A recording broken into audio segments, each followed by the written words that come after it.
그래도 기도해야 합니다. 이런 제목입니다. 나라가 요즘 많이 위기와 어려움 가운데 있기 때문에 우리가 더욱더 마음을 모으고 힘을 내어서 이 위기가 잘 극복될 수 있도록 해야 될 때인 줄로 믿습니다. 우리가 살다 보면 어떤 한계에 부딪힐 때가 있습니다. 한계란 것이 뭡니까? 내 힘으로 안 되는 상황. 그런 상황 가운데 어떤 사람은 좌절하고 낭망하고 원망하는 그런 사람도 있고, 또 어떤 사람은 그렇지만 내가 할 수 있는 일을 하면서 노력하고 뭔가 조금이라도 어떤 돌파구를 찾으려고 그를 애를 쓰는 사람이 있습니다. 그런데 우리 성도는 그렇게 노력하는 것뿐만 아니고 같이 플러스 기도를 합니다. 하나님을 의지하면서 하나님께서 이 문제를 잘 해결해 주시도록 기도하는 거예요. 간혹 하나님을 의지하고 세상적으로 말하면 신을 의지하는 것을 아주 싫어하는 사람이 있어요. 인간이 얼마나 대단하고 자기 주체적으로 주도적으로 살아가야 되는데 뭔 신을 의지하냐, 이렇게 생각하는 사람들이 간혹 가다가 있습니다. 그렇게 생각하는 사람은 아직 어디까지 안 가봤냐면은 끝까지 안 가봐서 그래요. 끝까지 가보면 우리 인간이 얼마나 약하고 부족한가 하는 것을 돌아볼 수 있습니다. 저는 우리 윤석열 대통령이 감옥에서 무슨 생각을 하고 있을까 많은 생각을 같이 해봅니다. 아마 그 처소를 청와대에서 그 군인이 지키는 용산으로 옮겼죠. 아마 그때 이미 여러 가지 시나리오를 생각하면서 청와대에 있으면 위험하니까 군인들이 지키는 곳으로 처소를 옮겼을 때는 이미 부정선거를 밝히려고 아마 생각을 했던 것 같아요. 그런데 군인이 지키는 곳도 들어와 가지고 잡아가 버리는 이런 참, 그것은 아마 윤석열 대통령도 예상하지 못했던 부분일 수 있습니다. 그러니까 감옥에서 그 구치소에 있으면서 한계라는 것을 만나게 되는 거예요. 일국의 대통령도 할 수 없는 그런, 아무것도 지금 할 수 없는 그런 상황 속에 묶여 있는 그런 심령이 아니겠는가. 그래서 기도할 때마다 용기를 달라고 기도를 합니다. 마음이 힘을 내고 용기를 내어서 잘 극복해 나갈 수 있도록, 아무리 담대한 사람이라도 그 일들이 길어지고 하면 낙담이 오거든요. 그래서 우리가 이 한계라는 것에 부딪히게 되면 우리 성도는 그 문제들을 해결하기 위해서 노력도 하고 동시에 우리는 하나님께 기도도 합니다. 왜냐하면 아무리 인간적으로 계산을 해봐도 인간의 힘으로 이 문제가 해결될 수 있는 상황이 아니기 때문에 그렇습니다. 자, 오늘 본문을 통해서 우리가 왜 그래도 기도해야 되는가를 한번 살펴보는 시간 갖도록 하겠습니다. 자, 24절 우리가 읽은 말씀 24절에 보면 내가 너희를 여러 나라 가운데서 인도하여 내고 여러 민족 가운데서 모아 데리고 고국 땅으로 돌아가서, 이렇게 돼 있죠. 그럼 이 말씀에 배경이 있습니다. 배경이 뭐냐면 이스라엘 나라가 망해서 아수르로 잡혀가고 유다 나라가 망해서 바벨론으로 포로로 잡혀갔습니다. 그런데 이거 잡혀가서 뭐 차이나타운이나 뭐 코리아타운처럼 그렇게 다 뭉쳐서 살고 있는 것이 아니고 그 나라에 아마 뿔뿔이 흩어져서 살고 있었습니다. 물론 이제 모여서 사는 사람들도 있지만 그 한계가 있는 거지요. 그래서 다 이렇게 흩어져 살고 있다. 그런데 하나님께서는 그런 가운데서도 그 사람들을 다 찾아낸다는 거예요. 어제 사모님하고 부산역 갔는데 그 생각이 들더라고요. 야, 손 놓치고 헤어지면 못 찾겠구나 싶더라고요. 그 조그만 부산역에서도 사람이 손이 밀려가거든요. 떠밀려가기 때문에 만약 손을 놓쳐버리고 방향이 서로 안 맞으면 못 찾겠구나. 그래서 우리가 6.25 피난 때 이렇게 피난 내려오다가 헤어진 사람이 얼마나 많습니까? 못 찾고. 자, 그렇게 인간적으로 찾기가 어렵고 여러 구석구석에 있는 내가 만나려고도 만날 수 없는 그런 사람들을 하나님께서는 다 여러 나라 가운데 여러 민족 가운데서 모아서 내가 데리고 오겠다 하나님께서 말씀을 하셨습니다. 모아서 데리고 온다는 것이 뭡니까? 해방이 되어서 그들이 원하는 그 고국 땅으로 돌아오는 것이 얼마나 이 일이 귀한가. 내 고국이 있다는 것이 얼마나 귀한 것은 타향살이를 해본 사람들이 압니다. 아무데도 보호받지 못하고 무시당하고 불안에 떨면서 살아야 되는데 내 땅이 있다는 것, 내 가족이 있다는 것이 얼마나 귀한가는 경험을 해본 사람만이 알 수 있는 내용일 것입니다. 자, 그런데 그들이 돌아오는데 이 돌아오는 것은 이제 하나님의 섭리를 따라서 70년의 시간이 필요했어요.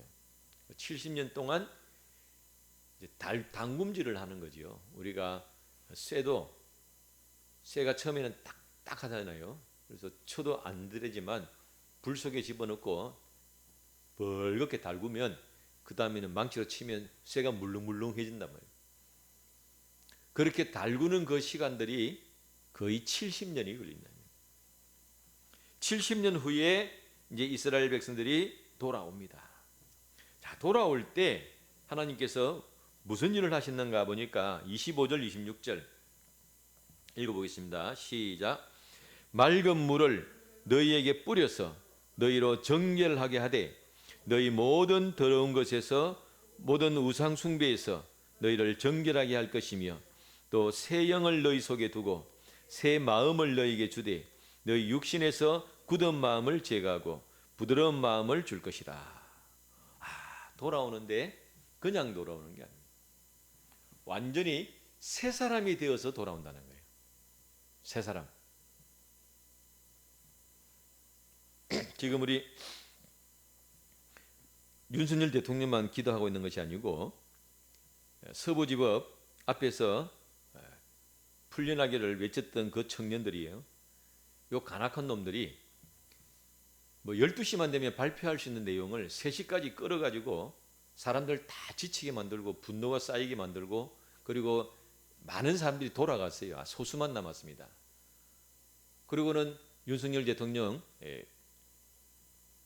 구속되는 거 발표하고는 그 감옥 그 법원 문을 살짝 열어가지고 그 얼마나 청년들이 억울하고 분합니까? 안으로 끌어들여 가지고 폭력을 유발시켜 놓고는 폭력을 행했다 그러고 그리고 지금 그 청년들이 지금 감옥에 구치소에 또 그들도 있습니다. 구속되어 가지고. 그래서 우리가 기도하는 내용은 뭐냐면 그들이 거기서 주저앉지 않고 원망하지 않고 새 사람이 되어 나오는 거예요. 대한민국의 자유가 우리의 대한민국의 건강함과 이 자유민주주의가 그냥 얻어지는 것이 아니다. 우리는 해방이 되고 난 다음에 이승만 대통령이 대한민국을 자유 대한민국으로 만들 때 그냥 얻었어요. 그래서 뭘 몰랐느냐? 고마운 것을 몰랐습니다. 그런데 나라가 지금 이 지경이 되고 나니까 이제서야 우리가 이걸 깨닫는 거예요. 그리고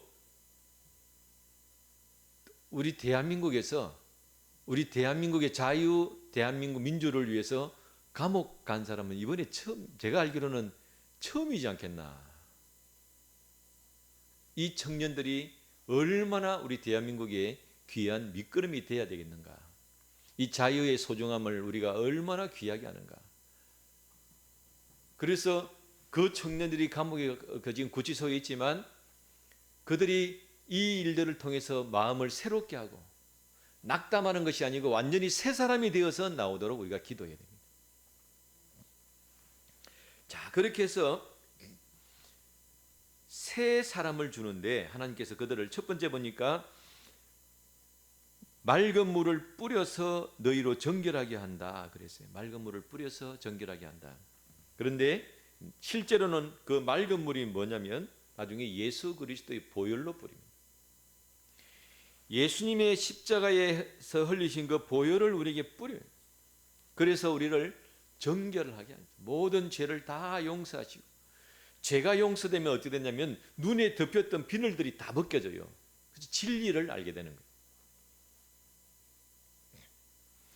그래서 모든 더러운 것에서와 모든 우상 숭배에서 너희를 정결하게 한다.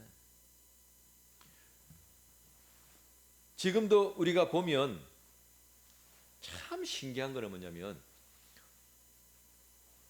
뭐 이렇게 자유우파로 돌아와 가지고 외치는 사람들 있잖아요. 그런 사람들이 뭘 대단한 걸 외치는 게 아니에요.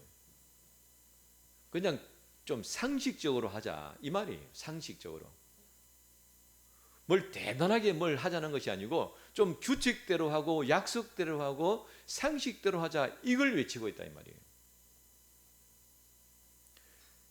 그런데 어떻게 해서 그런 중국 사람들이 와가지고 대한민국을 촬영해 가고 간첩질을 하고 있는데, 그래서 우리가 북한만 간첩이 아니고 대한민국을 해롭게 하는 사람 모든 사람은 다 간첩으로 해가지고 간첩을 확대하자. 그걸 어떻게 반대를 하는데도 그 사람을 좋다고 우리가 찍을 수 있느냐? 왜 그런 현상이 발생되느냐? 그게 바로 우상 숭배와 모든 더러운 것에 물들어 있는 거예요. 자기 욕심, 내가 우리 대한민국 국가가 우리를 위해야 돼 이런 마음들. 대기업은 다 나쁜 거야. 돈 많이 버는 사람들은 다 나쁜 놈들이야. 그놈들 돈 뺏어 가지고 각 공평하게 나누어야 돼. 세상은 평화해야 돼. 이런 이념들에 사로잡혀 있는 거예요. 옛날에는 우상 숭배 또 더러운 것 그런 것이었다면 그것이 지금 옷을 바꾸어 입는 거예요. 그러니까 옷을 바꾸었는데 옷은 깨끗하게 보여요. 왜? 평화를 외치니까. 우리가 소수의 약한 사람들 도와줘야 되지 이렇게 옷을 바꾸어 입고 오니까 옷은 겉으로 보기엔 굉장히 깨끗한 옷처럼 보이지만 그게 다 우상 숭배에서 나오는 것이고 더러운 곳에서 나오는 거예요. 그들이 말하는 그 말의 목적은 바로 이 더러운 곳에서 나온다 이 말이에요. 그런데 거기에 옛날에 이스라엘 백성들도 거기에 넘어가서 속아서 우상 숭배하고 더러운 것에 빠졌던 것처럼 오늘날도 사람들이 여전히 거기에 묶여 있는 겁니다. 그러니까 못 보는 거예요.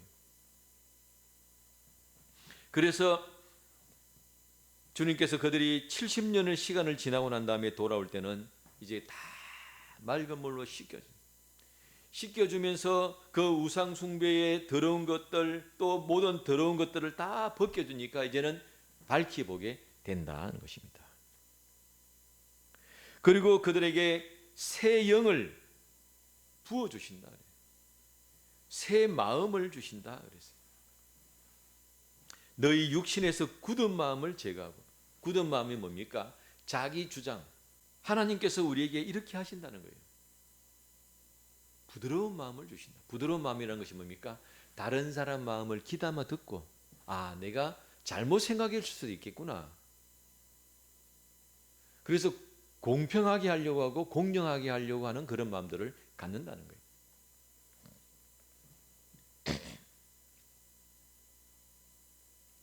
그리고 새 영이라는 것은 뭐냐면 성령님을 이야기합니다. 그래서 우리가 예수님을 믿을 때 내가 예수님을 믿을 때 성령께서 나에게 임하십니다. 예수 그리스도의 보혈로 정결케 하고 난 다음에 바로 성령께서 임하셨어요. 성령께서 임하시고 난 다음에 무슨 일이 벌어지냐면 나를 새 사람을 만들어요. 그걸 믿어야 됩니다. 우리 침대 중에 침대에 뭐 옥돌 침대가 있고 흙 침대가 있고 이렇게 침대가 있잖아요. 근데 그 중에 무슨 침대가 있냐면 숯 침대가 있어요. 숯. 여러분 숯이라는 게 뭡니까? 손으로 팍 문대면 다 부러지잖아요. 가루가 되고 막 날리는 게 숯이잖아요. 근데 그 숯이 돌처럼 딱딱해요. 그래서 수초를 깔고 그 밑에 열선을 넣어가지고 원조 개선이 나오도록. 자, 그러면 밀가루처럼 가느다라고 부서지기 쉬운 그 숯이 어떻게 돌처럼 딱딱해지겠습니까? 누르는 거예요. 숯가루를 털 속에 집어넣고 위에서 막 몇 톤의 압력으로 꽉 누르면 그 부드러운 돌 같은 가루 숯이 돌처럼 돼요. 성령께서 우리에게 임하셔서 무엇을 하시느냐? 아담의 이래로 타고 내려오는 원죄와 세상의 습성 속에 쩔어 있는 우리가 예수 그리스도의 보혈로 딱 씻고 난 다음에 바로 성령께서 나를 딱 누르십니다. 그러면 그 돌처럼 흙처럼 밀가루처럼 약하게 풀어져 있던 내가 하나님의 거룩한 자녀로 새롭게 변화가 일어나요. 꽉 눌렀을 때 하나님의 자녀로 탁 변하는 거예요. 성령님께서 그 놀라운 일을 하십니다. 그래서 내가 예수를 믿었을 때 내 속에 성령님이 역사하시면서 내가 하나님의 자녀가 되는 거예요. 그러니까 그냥 수처럼 그냥 흩어버리고 부서지고 날리고 하던 그런 아무것도 아닌 사람에서 이제는 한 덩어리고 딱딱한 덩어리로 바뀌어 있는 겁니다. 하나님이 보실 때 귀하고 가치 있는 사람으로 딱 바뀌어 있는 거예요. 이걸 우리는 믿어야 된다. 믿어야 된다. 그런데 단지 육신의 습관이 남아있기 때문에 하나님이 나를 만드신 그 모습과 과거의 습관이 남아있기 때문에 이것이 갈등을 일으키면서 가고 있는 거예요. 그래서 남아있는 우리 인생에 남아있는 기간 동안은 이 육신의 습관을 빼는 거예요. 육신의 습관을 빼어서 하나님이 나를 만드신 아름다운 그 모습을 찾아가는 시간들을 우리가 가져야 됩니다. 왜 새 영을 주시느냐? 우리 스스로 율법을 지킬 능력이 없기 때문에, 우리 스스로 죄를 이길 능력이 없기 때문에, 우리 힘으로 마귀를 이길 능력이 없기 때문에 새 영을 주시고 새 마음을 주셔서 우리를 완전히 뒤집어 놓는 거예요. 자, 그러고 난 다음에 또 무슨 일이 일어나는가?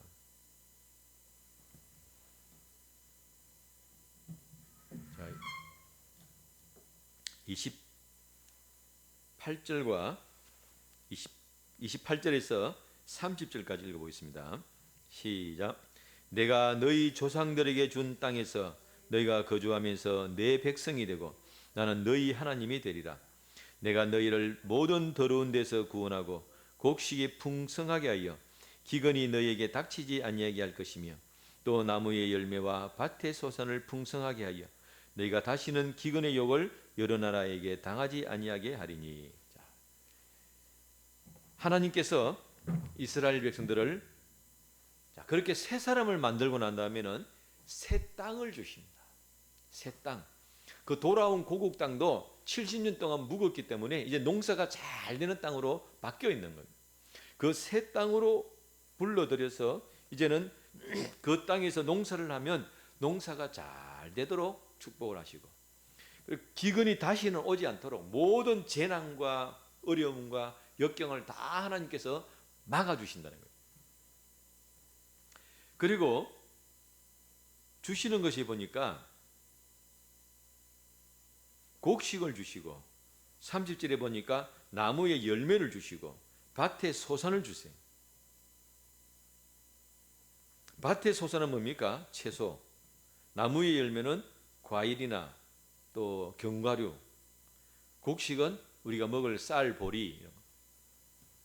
뭐가 느껴집니까? 하나님께서 우리에게 주시는 것은 다양한 것을 주신다는 거예요. 딱 먹고 살 만큼 밀가루만 주시는 것이 아니고 밀가루도 사람이 먹어야 되고요. 채소도 먹어야 되고요.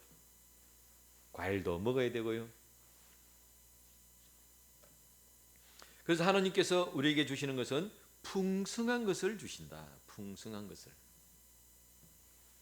우리가 예수님을 믿으면서 예수님을 믿는 것과 또 내가 경제생활을 하는 것은 그게 연관이 있나 이렇게 생각하는 사람들이 많아요. 그래서 예수님을 믿으면서 하나님께서 나에게 경제도 같이 은혜를 주신다 이렇게 생각을 안 하기 때문에, 또 대부분 그것이 관련이 없다고 생각하니까 하나님께 드리는 것을 아까워하는 거예요. 그 아까워하는 게 나쁘다는 게 아닙니다. 그 마음이 왜 나오느냐? 그 전략에서 나오는 거예요. 전략. 여러분, 사람이, 내가 몸이 병이 들면 어디를 가야 되지요? 병원 가야 되지, 병원. 그럼 병원은 돈 벌려 가는 곳이에요? 돈을 갖다 바치러 가는 곳입니까? 병원 돈 싸질머지고 가서 돈 바쳐야 되는 거죠. 그러니까 병원에 가서 돈을 내려면 막 많이 내고 싶어 하는 거예요? 아니면 조금이라도 어떻게든 덜 내려고 하는 거예요? 전략에서 어떻게든 덜 내려고 하는 거죠. 간병인 쓸 거 있으면은 안 쓰고 가족들 다 데려와 가지고 간병비 좀 덜 내고, 뭐 약값 뭐 또 많이 들어가도 뭐 더 고급 병실에 들어갈 수 있지만 돈을 줄이기 위해서 좀 덜한 병실로 들어가고. 그래서 내가 병원에서 생활하는 것은 돈을 버는 곳이 아니니까 어떻게든 돈을 줄이려고 하는 거예요. 그래서 하나님을 예배를 드리고 하나님을 섬기고 믿음 생활을 하면서도 이걸 병원처럼 생각하니까 하나님께 예물을 드리는 것도 아까워서 그러는 것이 아니고 경제적으로 생각하는 거예요. 그래서 딱 맞춰가지고 계산을 해서 어떻게든 내 생활에 마이너스가 안 되도록 그렇게 계산을 해가지고 드리는 거예요. 그러니까 내가 신앙생활 하는 것과 경제를 이렇게 따로 생각하는 겁니다. 내가 돈을 벌려면 병원에서 돈을 버는 것이 아니고 어디서 돈을 버는 거죠? 직장에서 버는 거죠. 사회로 나와야 돼. 병원은 왜 갔습니까? 병원은 아프니까. 아파서 직장생활이 안 되고 사회생활이 안 되니까 치료하러 가는 거예요. 그러니까 빨리 내가 나와가지고 치료가 끝나고 돈 벌러 가야 되는 거예요. 그렇게 예수님을 믿는 것도, 교회 생활하는 것도 그렇게 생각할 가능성이 많은 거예요. 그래서 내가 돈을 버는 곳은 직장에서 버는 것이고, 교회는 내 죄를 용서하고 내 양심에 걸리는 것들 다 용서하고, 또 뭐 하나님 좀 잘못했습니다 뭐 그렇게 해서 좀 서로 마음 불편하지 않도록 뭐 그런 예배 드리고, 그게 구약 시대의 이스라엘 백성들의 갈등 중에 하나였어요. 그 이스라엘 백성들이 왜 우상 숭배를 하느냐? 또 이렇게 생각하는 거예요. 경제하고 신앙하고를 구별시켜 놨어요. 그래서 돈을 벌려면 사회 직장으로 가야 되듯이 우상 숭배를 왜 하느냐? 그 비가 와야 농사를 짓고 땅이 풍요로우려면은 그 땅의 풍요의 신한테 가서 빌어야 되고, 이제 그렇게 생각을 한 거예요. 근데 이제 살다 보면 죄를 짓고 마음이 찔리고 하니까 예배드리러 가요. 왜? 마음이 불편하니까. 하나님께서 이거 하지 마라, 저거 하지 마라 하는데 내가 이것도 죄를 짓고 저것도 죄를 짓고, 죄를 이렇게 많이 짓으면 뭐가 좀 찝찝한데 뭐 괜히 좀 뭐 안 되려나, 이렇게 뭐 불안하고 불편하니까 하나님께 예배드리러 가는 거예요. 그 예배드리러 가는 목적은 뭡니까? 병원에 가서 치료하듯이 내 양심에 찔리는 것들 빨리 털고 나와요. 빨리 털고 나와가지고 목적은 뭡니까? 빨리 돈 벌러 가야 되는 거예요. 그렇게 분리되어서 생각하고 있는 거예요. 그런데 하나님 말씀은 뭡니까? 너희들 신앙생활 하는 것과 경제생활은 분리된 것이 아니다. 같이 간다. 같이. 단지 순서가 있을 뿐이다. 순서가, 이 말이에요. 순서가 있는데 교회를 늘 병원으로만 생각하는 거예요. 병원으로만. 왜 그러냐면 우리 사람에게서 죄를 빼는 작업이 그만큼 어려운 겁니다. 죄를 빼는 작업이 그만큼 어려워요. 평생을 하고 있는 거지, 평생을. 내가 아프리카에 있는 사람들이 더러운 물을 많이 먹어요. 따로 물이 없으니까 정화할 기구도 없고. 그래서 더러운 물을 먹다 보면 그 물에 그냥 꾸중물인 것만 아니고 그 물에 기생충이 있어요. 먹으면 이제 기생충 알이 들어오는 거예요, 몸속에. 그럼 이 알이 몸에 자라요. 자라고 나면 이 기생충들은 자기가 자라는 장소 따로 있고 또 새끼 낳는 장소 따로 있고 이렇게 옮겨 다닙니다. 자기가 자라면 다시 물속으로 들어가야 돼요. 그리고 얘가 물속으로 들어가기 위해서 사람의 피부를 뚫고 나와요. 뚫고 나와가지고 막 간지럽게 만드는 거예요. 그러면 너무 간지러우니까 막 씻으려고, 그래도 안 되니까 물에다 발을 담그려고 가면 이제 뚫고 나가서 물속에 들어가 버리는 거예요. 와, 근데 이제 그 병원에서 그 애들 무릎 막 발목에서 그 기생충이 기어 나와요. 막 길이가 한 10cm 이런 되는 애들이. 그리고 그걸 물에서 빼면 또 걔가 이제 알을 놓고 또 하고 또 나오다가 참 위험하기도 하고 하니까 그게 사람이 빼는 거예요. 그 쭉 빼면 됩니까? 쭉 빼면 끊어져 버리잖아요. 끊어지면 이거 진짜 골치 아픈 거예요. 그 안에서 있는 거 이거 수술해서 빼야 되지. 끊어지면 지도 안 나오고 나도 안 나오고. 그러니까 걔를 붙잡고 얼마나 아픈지 모릅니다. 그 붙잡고 안 끊어질 만큼 해가지고 살살 당기면서 그 기생충을 빼내는 거예요. 그러니까 아이도 괴로워하고 그 빼는 사람도 진땀을 흘리고, 그래서 살살 하면서 빼내는 거예요. 그러니까 죄가 우리 속에 들어있는데 그 죄가 이미 우리 속에, 육체 속에 죄가 뿌리를 내리고 있어요. 그리고 뿌리를 내리고 있으면 이게 뽑기가 굉장히 어렵습니다. 그러니까 하나님께서 우리 속에 죄를 뽑아내는 그 과정이 너무너무 힘들고 오래 걸리는 거예요. 오래 걸리니까 교회 다니면서 맨 죄 뽑는데 일생을 다 가는 거예요. 그리고 내가 경험한 건 교회 가서 경험하는 거는 맨 죄 가지고 그냥 뽑니 마니 뭐 죄를 회개해라 말을 그것만 맹상 들으니까 교회가 병원같이 병원.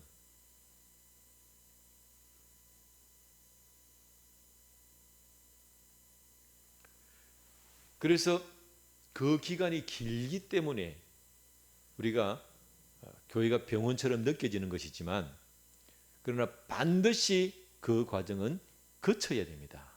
왜냐하면 이걸 하지 않으면 내가 사회생활을 해 나갈 수가 없어요. 직장생활을 해 나갈 수가 없어요. 그래서 아직 낫지도 않았는데 막 마음을 욕심을 부리고 나 다 낫다 그러고 급하게 나가보세요. 도로 병원 들어오지. 그래서 이 죄 빼는 작업이 어렵고 시간이 많이 걸리기 때문에 예수님 믿는 것이 마치 병원처럼 느껴지고 그냥 마음이 부담으로만 느껴질 수가 있다 이 말이에요. 그런데 아닙니다. 믿음 생활은 경계와 밀접한 관계가 있습니다. 이 죄를 빼내는 작업이 어렵지만 죄를 빼고 나니까 무슨 일이 벌어집니까? 하나님께서 바로 그 땅에 복을 주셨어. 너희가 곡식을 풍성하게 먹는 것뿐만 아니고 하나님께서 기근을 막아주신다 그랬어요. 반드시 우리가 두 가지를 다 해야 됩니다. 하나는 뭐냐면 내가 열심히 살아서 경제를 일구는 것도 중요하고, 또 하나는 뭡니까? 재난을 막아야 돼요. 생각지 않은 어려움과 생각지 않은 재난이 찾아오기 때문에 그것도 막아야 됩니다. 하나님께서 그것도 같이 해주신다는 거예요. 주님께서 제자들이 기도 제목을 가르쳐 주셔야 하니까 주님이 기도 제목을 가르쳐 주셨습니다. 그 기도 제목이 이거예요. 우리에게 뭘 달라고 예수님 기도했어요? 일용할 양식을 주시옵고. 그렇지요? 그 다음에 뭐 하십니까? 시험에 들지 않게 기도하고 악에서 구원해 달라고 기도했어요. 이 말씀이 같은 거예요. 내가 1,000만 원을 벌고 1억을 버는 것도 중요하지만 무엇도 중요합니까?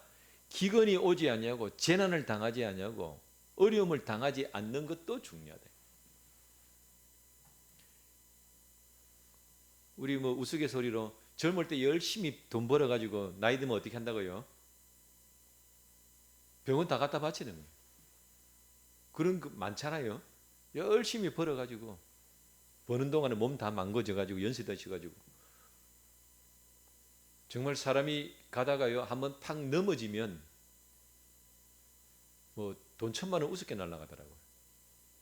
우리 제 주위에서 여러 번 봤어요. 넘어져도 잘 넘어져야 돼. 잘못 넘어져가지고 그냥 하면은 그냥 앉은 자리에서 돈 1,000만 원 그냥 날아가 버리네. 그래서 하나님께서 이렇게 지켜주신다. 풍성하게도 해주시고 기근과 재난도 지켜주신다. 그래서 복을 주시는 분이 하나님이시에요. 그러니까 내가 교회에 와서 주님을 섬기고 물질로 섬기고 시간으로 섬기고 여러 가지로 섬길 때 교회를 병원으로 생각하는 사람은 전략을 하게 돼 있어요. 계산을 하게 되고. 그런데 주님이 나에게 이렇게 풍성한 은혜를 주셨구나. 이걸 경험하면 감사가 나는 거예요. 그래서 우리가 하나님께 드리는 예물은 감사의 예물입니다. 감사의 예물이에요.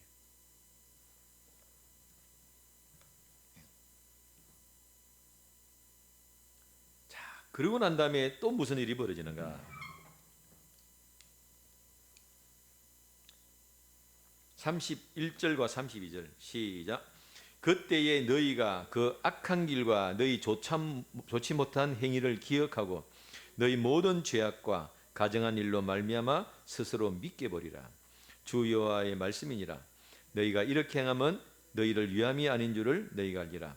이스라엘 족속아 너희 행위로 말미암아 부끄러워하고 한탄할지어다. 자, 언제 비로소 이 이스라엘 백성들이 회개하게 되는가? 비로소 바로 하나님의 많은 사랑을 받고 난 다음에 진짜 회개가 이루어집니다.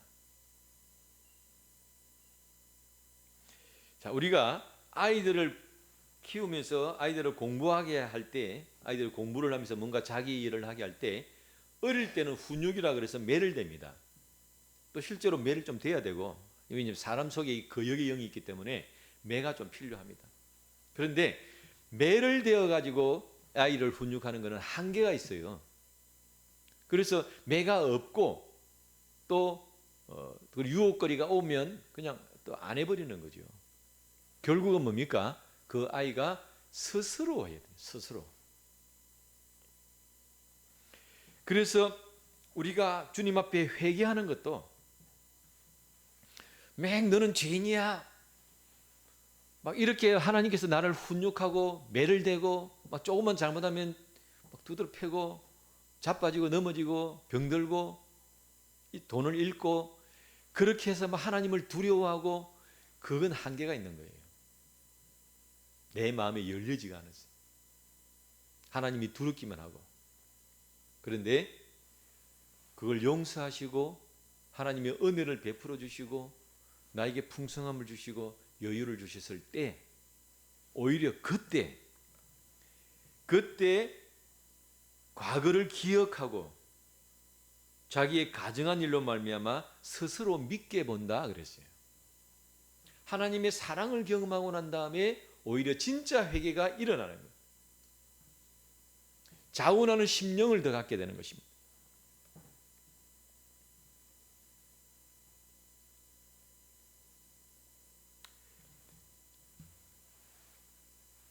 진정한 회개는 자신의 죄를 아는 것과 플러스 하나님의 은혜를 아는 것입니다. 같이 가야 돼요. 내가 이런 죄를 지었구나, 내가 이 잘못했구나, 회개하고 내 죗값 받는다. 그것은 50%밖에 안 되는 거예요. 왜 그것만 가지고는 적극적인 헌신과 적극적인 사랑과 적극적인 화합부가 이게 잘 안 나와요.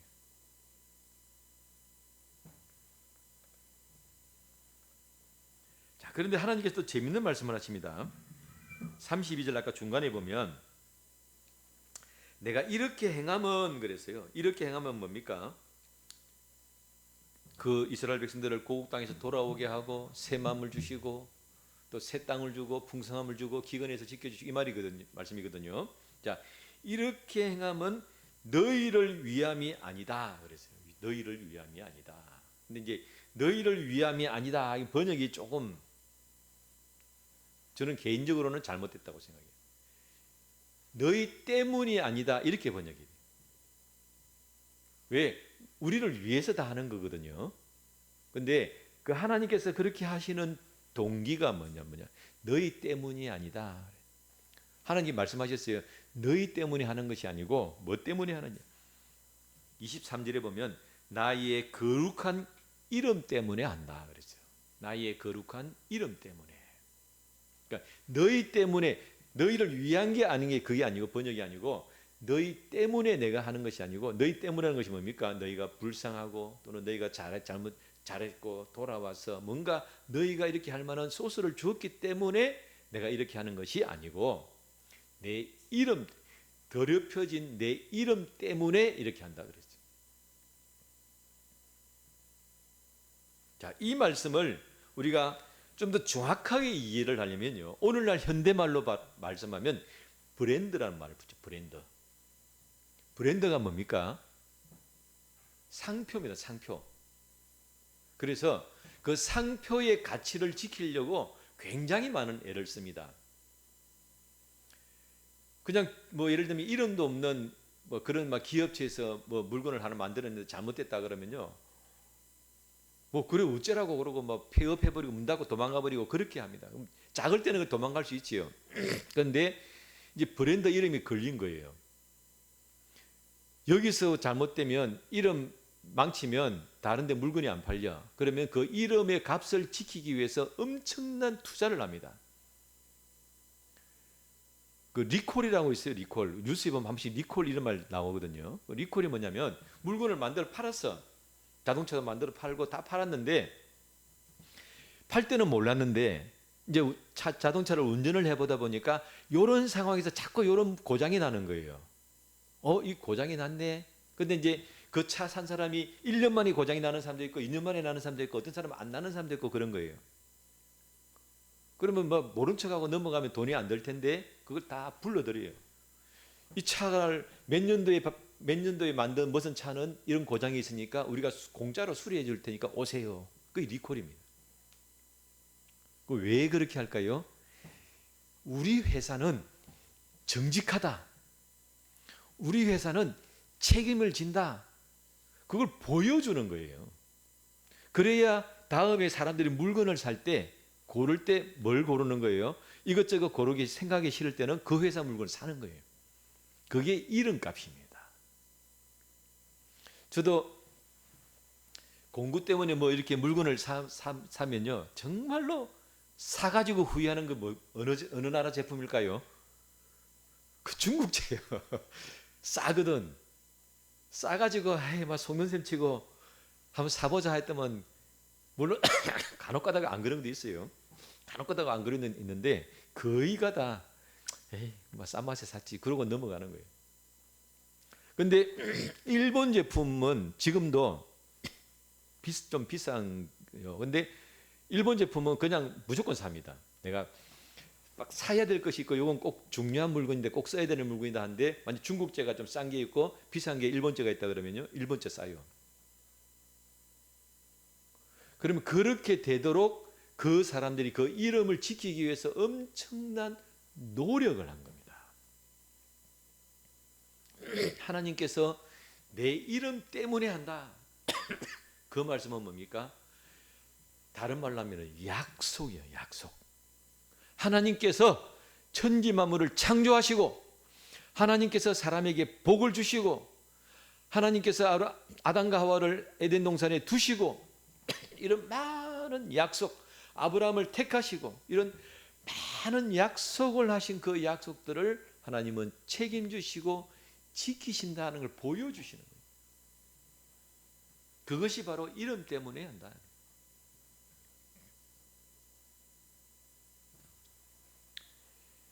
그래서 우리는 이제는 하나님의 이름이 붙어 있으면, 하나님의 이름 상표가 붙어 있으면, 예수 그리스도의 이름의 상표가 붙어 있으면 무조건 오케이.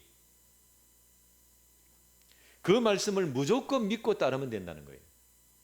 왜? 하나님께서는 그 이름 브랜드를 지키기 위해서 누구를 희생을 하신 거예요? 자기 아들까지 희생하시면서 그 이름을 지키신 분이에요.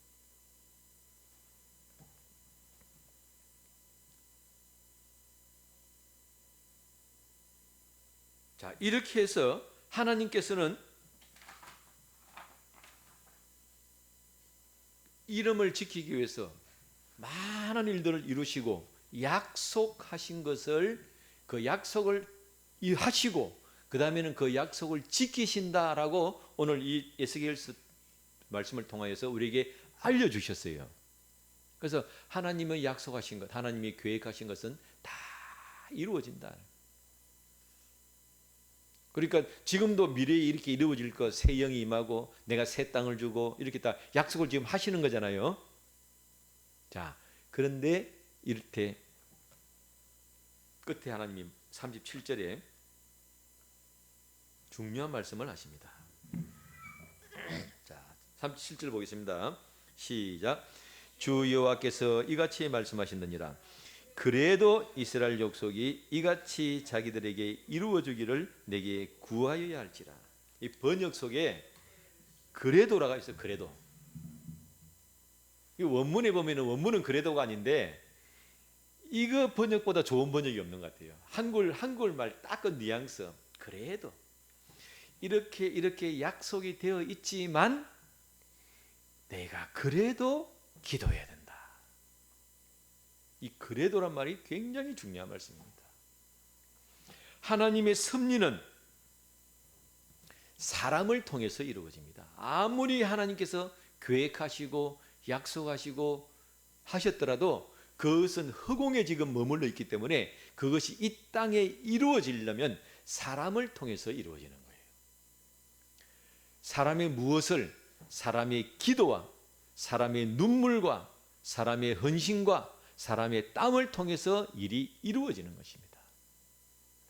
그래서 이 그래도란 말씀 속에는 또 무슨 뜻이 들어있냐면요, 반복이라는 의미가 들어있어요. 반복. 하나님께서 약속하셨지만 그 약속을 우리가 붙들고 기도하라는 거예요. 하나님 약속하셨으니까 하나님 알아서 하시겠지. 한 번만 딸랑 해놓고 하나님 약속하셨지요, 이루어주세요, 이게 아니라는 겁니다. 그 약속이 이 땅에 이루어질 때까지 우리는 또 기도하고 또 기도하고 또 기도해야 되는 것입니다. 왜? 그 이유가 뭐라 그랬습니까? 하나님의 섭리는 사람의 땀을 통해서 이루어지는 거예요. 사람의 눈물을 통해서 이루어지기 때문에. 그래서 우리가 기도해야 되는 이유입니다. 하나님의 일방적인 사랑, 하나님의 이름 때문에 우리가 구원을 받고 은혜를 받고 사랑을 받았어요. 그 다음에 우리가 할 일은 뭐냐면 그 사랑을 이해하고 깨닫고, 하나님께서 이렇게 큰 사랑으로 우리에게 주셨구나. 이까지는 과거를 깨닫는 것이고, 그러면 하나님께서 앞으로 무엇을 원하시는가? 하나님께서 이루시고자 하는 일이 무엇인가?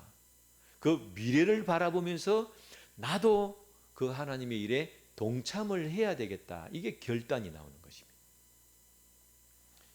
그래서 오늘 우리가 이 말씀을 붙들고 우리는 특별히 지금 우리 대한민국에 하나님의 좋은 섭리가 있는 줄 우리는 믿습니다. 하나님께서 우리 대한민국을 사랑하시고 우리 대한민국을 세우신 줄 우리는 믿어요. 그러나 그래도 우리는 그 일이 완전히 이루어지기까지는 나라를 위해서 기도해야 되는 것이 우리가 해야 될 줄 믿습니다. 기도하겠습니다. 거룩하신 아버지 하나님, 귀한 은혜에 감사합니다. 하나님께서 세상을 창조하시고 그리고 무너진 그 세상을 다시 구원하시고 그 세상을 다시 세워서 새 하늘과 새 땅으로 만드시는 놀라운 섭리를 가지고 계시면서 그 일을 이루실 것을 우리는 믿습니다. 그러나 그럴지라도 우리가 기도해야 되는 이유를 배웠사오니 우리가 하나님의 사랑을 만나서 하나님의 뜻에 동참하는 귀한 성도로 세워지기를 결단하며 기도합니다. 오늘도 우리가 주님의 사랑이 우리에게 넘쳐서 자원하는 심령으로 나아가기를 기도할 때 주님 영광 받아 주옵시고 하나님의 뜻이 이 땅에서도 이루어지도록 역사하여 주옵소서. 예수님의 이름으로 기도드리옵나이다.